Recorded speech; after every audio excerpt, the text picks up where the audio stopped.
Bismillahirrahmanirrahim. Assalamu alaikum students. This is me from Progressive Model School main campus. I am here to teach physics of class 9th unit number 6 work and energy. In this video we will study about the topic mass energy equation, electricity from fossil fuels, topic 6.8 efficiency and topic 6.9 power. Now we start our topic mass energy equation. In this topic we will study how mass are converted into energy and energy is converted into mass. So in this topic we study the prediction of Einstein. So according to Einstein, matter and energy are interconvertible. Let's begin our topic. Einstein predict the interconversion of matter and energy. Means Einstein predicted that mass can be converted into energy and energy can be converted into mass. According to him, a loss in the mass of a body provides a lot of energy. Means Einstein says that a loss in the mass of a body provides a lot of energy. Let's take example in our daily life. For example, a person start to eat the apple. When person eats apple, so person takes energy in form of apple. So a loss in the mass of the apple provides a lot of energy. So this happens in nuclear reaction. The relation between mass m and energy E is given by Einstein mass energy equation, which is E is equal to mc square. Here c is the speed of light and its value is 3 multiplied 10 raised to power 8 meter per second. Means there is a mass energy equation. There is a mass energy equation that gives by Einstein, and this is the relation between mass and energy. So E is equal to mc square. There is a direct relation between mass and energy. Means mass consumes gradually, so energy is produced. So E, which is stand for energy, and m, which is stand for mass. C square is speed of light, and this value is and this is the value of speed of light, 3 multiplied 10 raised to power 8 meter per second, and this is constant value of speed of light. The above equation show that tremendous amount of energy can be obtained from small quantity of matter. Means a small quantity of matter can give a very large amount of energy. Means when mass is consumed, so it's give very large value of energy. Even if the mass of body is 1 kg, so this value of mass can give large amount of energy. Even in a condensed matter, condensed means compressed, so in condensed matter have concentrated form of energy. It appears that matter is a highly concentrated form of energy. The process of getting energy from our nuclear power plant is based on the above equation. Means in nuclear power plant, and the word nuclear means where nuclear reactions take place. So in nuclear power plants, energy equation is used, and the mass energy equation is E is equal to mc square. So by using this equation in nuclear power plants, energy are produced. Means we take energy from sun and stars. Means the process of getting energy from our nuclear plants is based on the above equation, and the process is taking place on the sun and stars for the last millions of years. Only a very small fraction of the sun energy reached the earth. This very small fraction of the sun energy is responsible for life on the earth. Means we take energy from sun and star for last million or billions of years, and we know that in sun nuclear reaction is take place. So in nuclear reaction radioactive material is present, so that's why radioactive material is also present on sun. And due to radioactive material, fission reaction is take place, and fission reaction means atom splits up to many other atoms.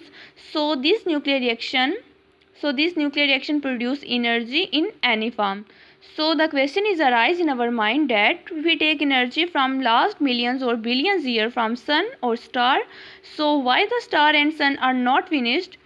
So the answer is that when stars and sun provides energy gradually, so the mass of sun and stars also increase. So according to Einstein, mass energy equation is E is equal to mc square. And the next topic is electricity from fossil fuels. In this topic, we will study about the generation process of electricity, how electricity is generated by fossil fuels. Basically, it is the conversion of energies from fossil fuels energy to electrical energy. So let's begin the topic, electricity from fossil fuels. Fossil fuels basically are hydrocarbons, and electricity means electrical energy. So the word electricity means electrical energy and fossil fuels are hydrocarbons. So we use electricity in our houses, factories, hospitals, schools, industries, etc. Means we are using electricity in houses, offices, school, business centers, etc., factories and in farm. We have different ways of generating electricity. Means we use electricity at a very fast rate, and electricity can be generated by different ways like renewable and non-renewable sources. Air, water and wind are renewable sources. So we generate electricity by using these sources. This source cannot be finished. We can also generate electricity by non-renewable sources, and non-renewable sources are coal, oil and gas. So this is also called non-renewable sources or fossil fuels. Fossil fuels are basically hydrocarbons, means it is the compound of hydrogen and carbon. So in fossil fuels there is existence of hydrogen and carbon.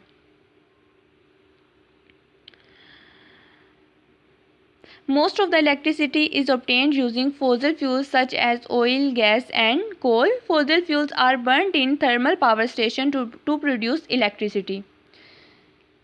Means for creating electricity, fossil fuels are burned in thermal power stations. So there is many conversions. So there is many conversion process is involved for producing electricity. Let's see. Chemical energy stored in fossil fuels as input.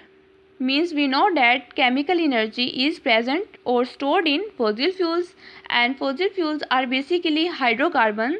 So for generating electricity, first of all we give fossil fuel as input. Next, heat energy is used to produce high pressure steam in a boiler, means burning process. So these fossil fuels when burned, so it gives heat energy, and this heat energy also produces high pressure steam.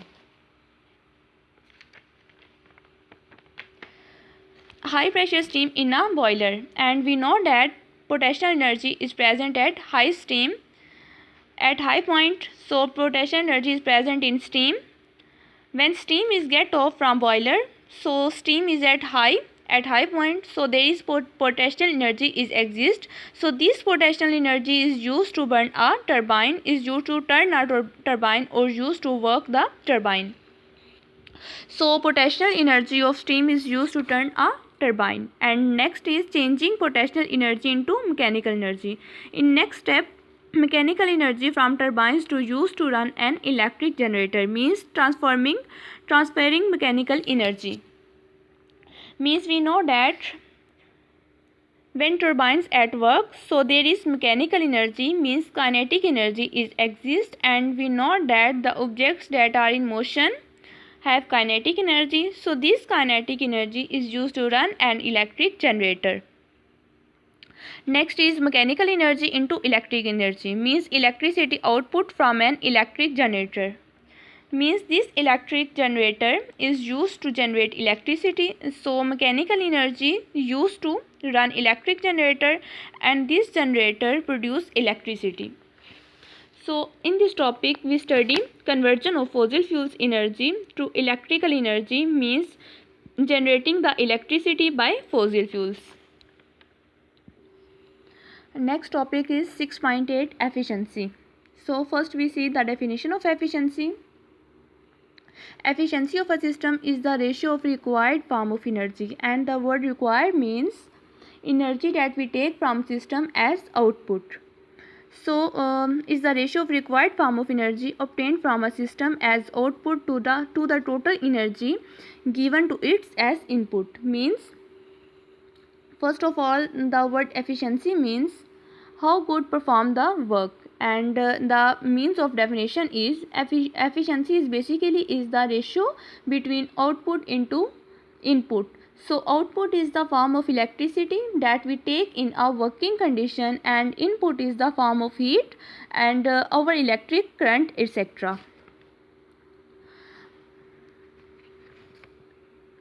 So how to get work done from a machine? We provide some form of energy to a machine. This is necessary for the machine to work. Human machine also need energy to be a variety of work. We take food to fulfill the energy needs of our body, and we give some form of energy to machines as input to get useful work done by them as output. For example, electric motors may be used to pump water, to blow air, to wash clothes, to drill holes, etc. Further depends how much output we obtain from it by giving certain input. So the ratio of useful output to input energy is very important to judge the working of a machine. It is called the efficiency of a machine, defined as means. Let's see some examples to understand the term efficiency.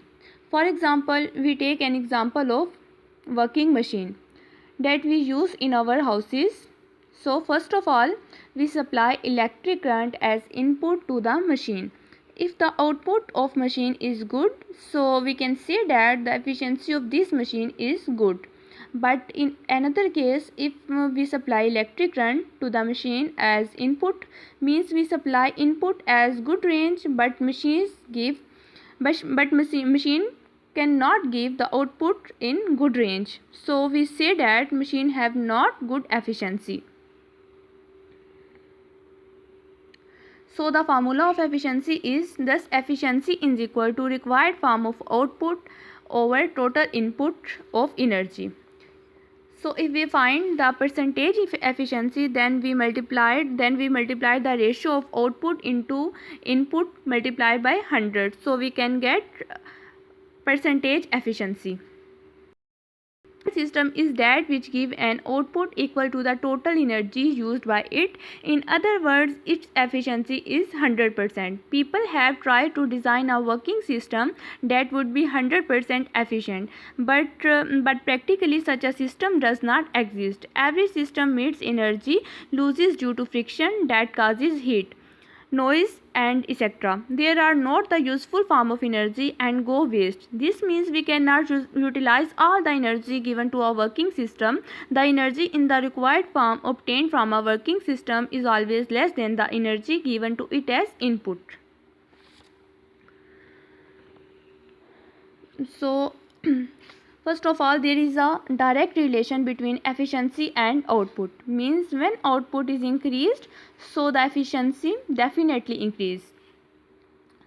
Form formula, thus efficiency is equal to required form of output over total input energy. Means there is a direct relation between efficiency and output. Means when output is increased, so the efficiency definitely increase. For example, if we buy anything, so we check its efficiency by comparing its input and output. And so we also study in this chapter that if we give 100% input, so we cannot take 100% output because energy are lost or heat are lost during conversion, and this every that loss it can be cause of environmental pollution. Means this energy that loss it can be cause of environmental pollution like air pollution and noise pollution, etc. So engineers do work hard on efficiency. Means if we give 100% input, so inward we also get 100% output. So we cannot also get 100% output, and until this is not possible. For example, if we take example of electric lamp, so electric lamp give electric energy and also produce heat energy. Means some of its energy are lost. So in this topic we study about efficiency. Means we cannot get 100% efficiency from any system. Even if we give 100% input, then we cannot get 100% output. So efficiency is based on input and output. For example, if we check the efficiency of any system, so we compare its input and output. And next topic is power. So the term power means power is basically strength. Now let's see its definition. The definition of power is defined as the rate of doing work. Rate means time. Basically, power is that if a person doing work and the person perform this work quickly, basically this would be power. Mathematically, power is equal to work done over time taken, means P is equal to W which is stand for work done, over T, small t, which is stand for time taken. Let's example to understand the concept of power. Two persons have done equal work. One took 1 hour to complete it and the other complete it in 5 hours. No doubt both of them have done equal work, but they different in the rate of which work is done. One has done it faster than the other. The quantity that tells us the rate of doing work is called power. Let's suppose two persons performs equal work, but one person take 1 hour and another person perform this same. So a task is 5 hours. Both persons have done equal work, but they take different times to work. So work is done. One person take less time to perform the task, but another take more time to perform the same task. So this quantity of time tells the power, means the quantity that tells us the rate of doing power. So since work is a scalar quantity, therefore work is also a scalar quantity. SI unit of work is what it is defined as. Means power is a scalar quantity because work done and time is also scalar quantities, and both the factors are scalar. That's why power is scalar, and power is scalar because in power we do not tell about dimension. So this unit of power is watt. Let's suppose work is equal to joule over second, means the unit of work is equal to joule over second. So watt is equal to joule per second. So watt is the unit of power, and 1 watt is equal to 1 joule over 1 second, means the power of a body is 1 watt if it does work at the rate of 1 joule per second, means if 1 watt is equal to 1 joule over 1 second. Bigger units of power are kilowatt and megawatt, etc. So 1 kilowatt is equal to 10 raised to power 3 watt, and 1 megawatt is equal to 10 raised to power 6 watt. 1 horsepower is equal to 746 watt. So this question is mostly asked in optional questions. In optional parts, this question is asked about 1 horsepower is equal to 746 watt. So in this topic we study about power, and power is basically rate of doing work or the time in which perform the work. Thanks for watching my video. Allah Hafiz.